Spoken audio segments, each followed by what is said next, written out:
Matt Toner. Matt's going to talk about, forget unicorns, let's talk about the Rhinos. I'm out of the tech and startup community as well, so I'm definitely looking forward to this talk. So Matt came out of the dot-com boom of the 90s and has since then been a startup executive with expertise in guiding traditional businesses through digital transformations. Please welcome Matt on stage.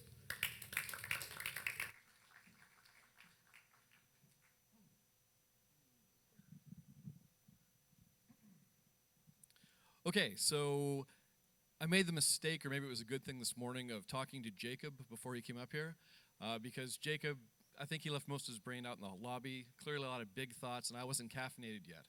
So he did get me thinking, though. He asked me, why am I entering into this conversation, like being here today talking with you folks, and I didn't really have a good caffeinated answer for him, so I've been thinking about that while he was up here on stage. Like a lot of people here in this room, I'm interested in the creative life of the city. I've spent time working with different people. I mentor a lot of students. I have my own company, and it got me thinking about, as I've done in the past, where are we going as a city? We have lots of interesting challenges here in Vancouver, and we all know that a creative life is valuable to us as a community. But we also get sideswept by a lot of government policies or lack of action. We tend to get distracted by things happening in Toronto or in San Francisco, and it doesn't really lead to a healthy life for us. So I want to talk a bit about what a creative life means for us here in this city, and how we sometimes get distracted despite ourselves and get pulled into all kinds of different directions. And maybe we need to practice a bit of discipline in how we think about ourselves. So I'm told the clicker works. Oh. Okay, so this is a guy called John Maynard Keynes. And John Maynard Keynes talks a lot about what are called animal spirits, basically irrational ways of thinking about the world. And he thought about this about 80 years ago in one of his big treatises, saying, what's logical and rational isn't often how we actually move and work and explain things. We tend to get swept along by different trends. And that's definitely true in the creative and tech space. Most of us got into technology and innovation back in the 90s or since then because we wanted to change things. We wanted to build something meaningful. We wanted to make new innovations that could change our lives and maybe make some money along the way. But we tend to get swept aside in different boom and bust phases. When I got started, it was back in New York, back during the dot-com days. And we saw this immense exuberance. We saw this immense idea of what could be possible where young people were coming together and working. Some people were from the financial space, some were from the creative space, some were technical people, some were business people, and we saw that we could make something different. And we needed fewer permissions. We could do this more spontaneously and do it more by ourselves. And what we saw at that time was this great speculative boom that was building up behind it. Too much money, too many ideas, not enough wisdom, not enough discipline. While there was this great, what a friend of mine describes as an intergenerational transfer of knowledge, because you had young people suddenly put into positions of great authority and respect well before their time, that was a side benefit that I don't think we really fully appreciated, because as most of us remember of those days, once we had that crash, everything kind of went back to normal, and we sort of swore to ourselves that if we were going to rebuild it, we wouldn't make those same mistakes a second time. But it doesn't really always work out that way. Because these animal spirits that Keynes talk about, these animal spirits that drive our sentiment, sometimes in irrational ways, they keep popping back up again. So this morning I'm talking about, staying with the animal metaphor, the idea of unicorns. And you folks have probably heard this if you follow the tech space at all. Over the past year, there's been this big excitement and hype around these ideas of fast-growing, disruptive companies that are going to change the world and make us all filthy rich in the meantime.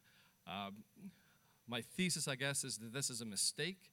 It's kind of a common mistake that we make, thinking that this mythical goal is actually more important than the day-to-day reality, which is where all the meaning really is. So if you think about, whoops, you mean this is kind of sensitive, isn't it? Okay. So, unicorns. I have no idea what was showing behind me there, but let's just stick to this slide. You guys have probably heard this term because we have a few unicorns here in Vancouver.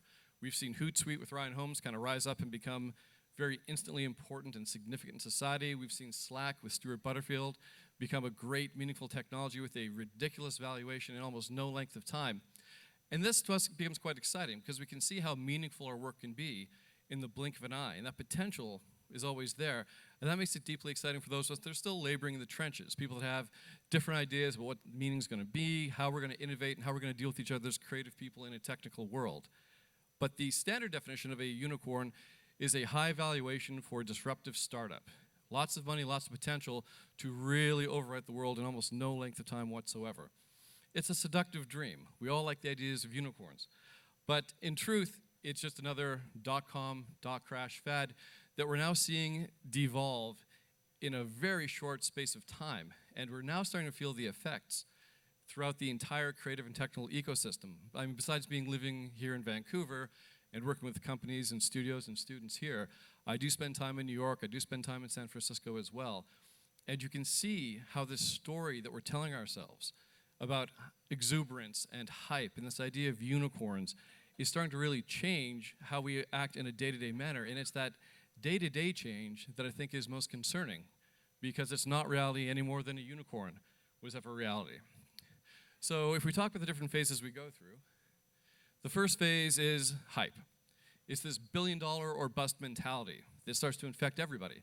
So instead of making something significant, something that will change people's lives, the financial growth, this idea of being on the cover of Forbes magazine or whatnot, that starts to drive the perceptions not just of those companies that are capable of doing it, but everybody else too.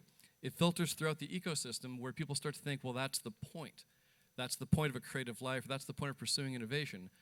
It's to be that person. And for some, maybe it is, but for many, maybe it isn't. And when that thinking starts to pervade all of us, it becomes dangerous. And then what happens is, as we saw about a month ago, maybe 2 months ago, we start to hit the peak. So this guy behind me is Fred Wilson. He's a venture capitalist, well-renowned in the States for backing big companies and big plays. And what he said at a recent conference was, man up, woman up, fucking do it, don't be a chicken. So we're continuing the animal metaphors.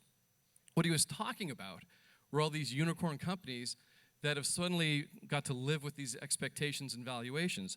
They want them now to go further. They want them now to go public. They want them to cash in on this great potential. And most of these companies, most of these people, they're not ready yet to do that for all kinds of reasons, good and bad. But now there's this exuberance pushing them. You either have to go in this direction or you're somehow a failure. So the idea of meaning, the idea of innovation goes away behind these valuations, behind this unicorn status that, again, maybe is kind of mythical. So what we're seeing now is what people are calling the nuclear winter. Basically, if you're talking with venture investors and people in the Valley now, they're talking about, oh, it's all changed, it's all different, you need to be hoarding cash, like 18 to 24 months of cash, and maybe even canned goods. When I was talking with a lot of these people, they feel like the end is nigh, it's about to get fairly unpleasant for everybody. What I find fascinating is it really isn't any different than it was 6 months ago. A lot of the fundamentals are still the same. But because of this exuberant bubble that's been created, these inflated expectations, everybody now is looking at the world a bit differently. And it's not always healthy. This image of a unicorn jumping to its death has been making the rounds quite quickly online. I've seen this when I was doing my research a dozen times in a dozen places. So whoever took that image, that photo for Getty's making a lot of money on this. But it really speaks to me about the idea of corrosive expectations, where suddenly, because we've bought into this hype about what it means to be a successful innovator, a successful company, a successful business at disrupting some vertical for making our lives around us a little more interesting, if you can't live up to that expectation, well, apparently it's all over. And I kind of think that this is very much the problem, especially those of us living here in Vancouver, of watching the tea leaves or reading them a little too closely and getting swept along in this exuberance. Because what we need to remember is unicorns are mythical creatures, right? They never really existed. They're kind of rare, and they're kind of delicate, and they're kind of special and magical, beloved by little girls everywhere, I suppose. And really, what they were was a creature that did not exist. The most recent propagandist for unicorns was probably Marco Polo, who described them in his histories on his way to China as this creature that was really not a unicorn at all. It was one of these, a rhinoceros. So this actual living creature, which does indeed have one horn, but it's less attractive in a lot of ways.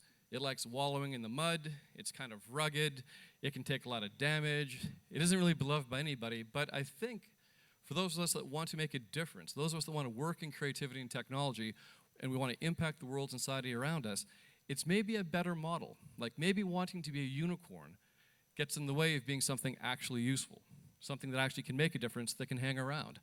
So when we talk about this idea of having different expectations, still having meaningful goals, but not allowing ourselves to be swept along by these tides that we talk about in different places, by the things we read in magazines, by the ephemeral and ethereal things that sometimes draw young people thinking this is actually the point. I think we miss the real point. And the idea of being maybe a little less glamorous, a little uglier, still working things out, well, that gives you more chances to get it right. It isn't this idea of $1 billion or bust. It isn't this idea of judging yourself by a short-term gain or whether you're able to succeed on the methods of, how many hits you get on your web page, the media attention you got last cycle and trying to live up to that. It's actually driving something of value. I talked to a fellow down in San Francisco last month who was doing a bit of a confessional circuit talking about why his high-flying startup crashed and burned. And when he talked about it, it didn't really strike me as something that crashed and burned at first because they'd had a lot of momentum, they'd had a lot of people talking about them, some great media hits, a sexy design, a great app, but they never actually got down to building a sustainable business out of that. The amount of revenue they actually generated was 4 figures over the course of 2 years. But they burned a ton of capital, had burned a lot of expectations, had burned a lot of people's dreams along the way, then didn't know what to do with it. And I think that when we start to import that thinking into places like Vancouver, where our conditions are very different than other centers, I think we put ourselves at great risk of not building something special right here. And that's what really concerns me, is what do we build right here? Because again, if you look at this graphic here, I couldn't quite find the right photo without it being a little bit skewed. This is Launch Academy downtown. In a space not unlike this one, where this is what you see as you walk up the stairs every day. It's their motto, it's their mantra. It's got a little bit of hype in there, but to me it's a healthier way to look at the world if you want to be a creator. If you're interested in innovation in the life of the city that you are part of or the community with which you connect, the idea of trying and failing, and trying again and making a difference, and being in for the long haul, not for the short strike, this is what's meaningful. And these are lessons that are really, like a rhino, less pretty to look at than the idea of a mythical unicorn that can grow and be fantastic and be almost magical. Well, we just know that's not the case. So I encourage all of us to think about if we want to make a different kind of city, back here in Vancouver, it's sort of a challenge for all of us, people sitting here in the audience, those of you just waking up right now with your coffee, how do we build a more interesting life in the city, one that celebrates creativity and innovation? And I know it matters to all of you, because you're all sitting here on a Sunday morning listening to me talk about it. It must be deeply meaningful for you to risk that. So I challenge you, coming out of this conference, as you go back to your lives and whatnot, you're already thinking these thoughts. How do we make Vancouver into a place where we celebrate creativity and innovation and try to see around the hype?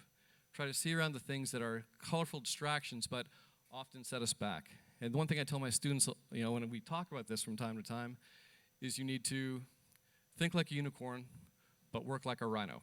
And if we could all do that, I think we'd have a much better and more joyful existence here as we try to make this kind of change. So that's it. That's my talk. Thank you very much.